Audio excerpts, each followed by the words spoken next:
Herkese selam, ben Nurayla Kazımlı YouTube kanalıma hoş geldiniz. Bugün bilirsiniz ki Analar Günüdür. Ve elbette ki ben de öz anama elbette bir sürpriz eləməliyəm. Bu gün hakikaten de çok sevinçli bir gündü. Çünkü hem de pazar günü olduğundan mektebi yoktu ve rahatça gidip alışverişimizi eləyə Açıkçası ne alacağım hakkında hiçbir fikrim yoktu. Ama gidip orada seçmek elbette ki lazımdı. Ona göre bir de size bir şey göstereyim. Üstüm bu şekilde de. Elbette ki ben bu şekilde olmasını istemem. Ona göre de tez eynimi değişip beraber gidelim. Eynimi değişmek deyəndə çok bir şey demirdim. Sadece bu şalvarı, daha doğrusu şortski, sadece bir şalvar. Mükemmel. Getdik mağazaya. Hava soğuk değil, o yüzden sadece böyle bir nazik jaket alacağım yanıma.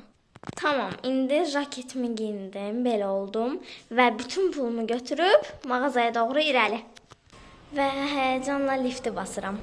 Hayatta bu kadar uşaq var. Ama onların ne kadar olup olmaması mənə önemli değil. Çünkü ben indi onlarla oynamayacağım, geleceğim markete. Bu arada cüzdanım cibime yerleşmediği için ve açarın da olduğu için böyle bir sumka aldım yanıma ki tez gedim gelin ve görək ne alacağım. Tabii ki de her şeyi sizlerle beraber seçeceğim. Tabii ki de heyecanlı anlarla gittik.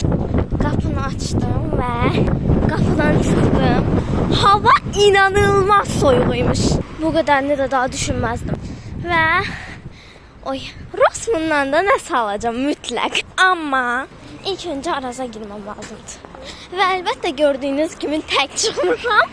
Atam ve anam evde yoktu. Ben de anam bilməsin diye, anama sürpriz olsun diye atama zəng vurdum, dedim ki ben evden çıkıram. Gedim mamaya hediye alım. Atam da sağ olsun inkar eləmədi ve getməyimə icazə verdi. Tabii ki de bu bir sürprizdi. Ona göre de rahat evden çıktım, yani kaçtım yani. Hadi ya, ne alacağım? İlk önce buradan bir tane Mersi götürüm. Yok, Mersi'ler daha baha, Mersi'lerden daha baha mən anama bunu almaq istirdim. Üstündə də 15 manat pul götürmüşəm. Diğer ise bütövdür də. Ona göre xırdam ancaq Arazda 100% yəqin ki xırda olmayacaq. Ona göre xırdalatmağı onu Rossmann'a saxlayacağım və 15 manatlıq bu Ferrero Rocher'ı götürəcəm. Anamın en sevdiği şokoladdır. Arazdan ancaq bunu almağı düşünürəm. Növbəyə baxın. Pulumu çıxartdım. Bir daha kasada vaxt itirməmək üçün pulumu belə çıxartdım. Və Arazdan çıxdım. Ferrari Rocher aldım. Tam belə baxdığımdan 15 manat idi. İndi Rossmann'a doğru qayıdıram. İnşallah ki Rossmann'da 100 manat olar. Çünki mən siz deyirsiniz ki, əslində Rossmann'da olma şansı daha azdır.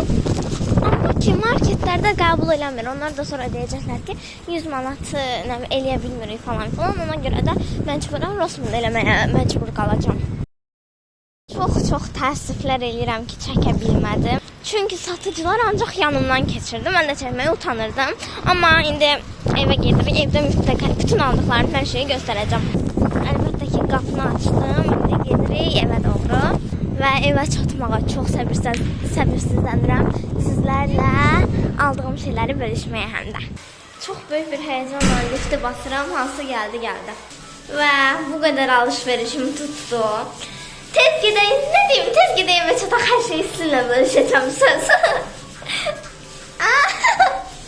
Geldik, çattık. Şimdi eve girək. Eve çattım.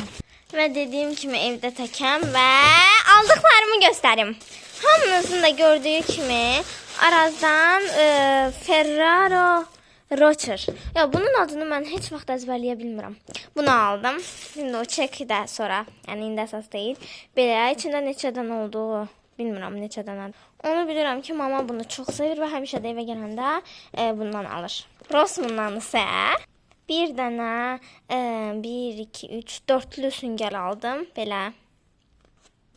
ve bir dənə də belə fırça aldım. Desəz ki, niyə kiçik fırça aldım? Çünki mənim anamın böyük sumkaları çox sevmir. Kiçik sumkalar seçir. Ona görə də bütün böyük olan fırçaların hamısını ya qırır, ya ortasından belə qırır, atır sumkasına ki, balaca qalsın. Və mən də orada belə balaca bir set görəndə çox sevindim. Hətta üstəlik baxın, bunu gördüyünüz kimi arxasında makyaj şeylərini qoymaq üçün setkası da var. Baxın, burada zamoku falan da görünür. Və indi gəlin bunları düzək. Ay, buna baxın, çox gözəl oldu. Əminəm ki, anam bəyənəcək. İnşallah bəyənəcək. Siz də bəyəndiysə kanala abunə olun, videoya like atmağı unutmayın. Sağ olun.